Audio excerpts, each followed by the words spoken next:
So we got to talk about something that's pretty serious, actually, because, if you think about things objectively, of course, the correct reaction to what's happening now is, I bet you Democrats are going to sweep in the midterms. I bet you they're going to crush in 2028. And that's all fair.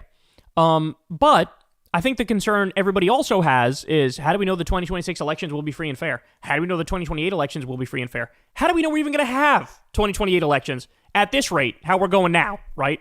And so, to make it even worse, to add insult to injury, to rub salt in the wound, which is already fucking open and festering, here we have a report from CNN which explains how, guys, this could get even worse. So we already have the gerrymandering that Republicans are doing.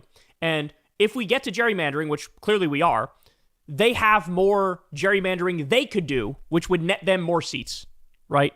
Like, that's where we are. But it still gets worse even than that. Ready? Listen to this. Actually represents pretty accurately, mathematically, how the country is divided over the question of the presidency. But if you look at this is what the party pickups would be for congressional districts. Republicans, 5. Missouri, 1. North Carolina, 1. Ohio, 2 or 3. Indiana, 1 or 2. Florida, still discussion down there, but that could be another gold mine for them if they tipped it even further their way.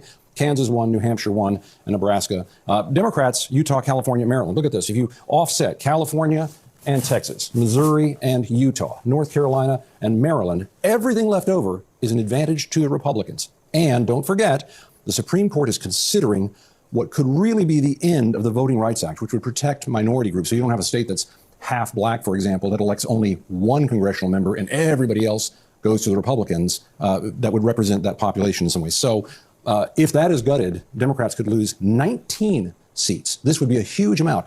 But this is also a measure of how much the White House is concerned about this, because Donald Trump knows if the Democrats get the House again, there could be new investigations just like last time. There could be a new impeachment. There could be a lot of impediment to these plans that right now the Republicans in the House and Senate are letting run like a freight train. But listen to what he's saying here.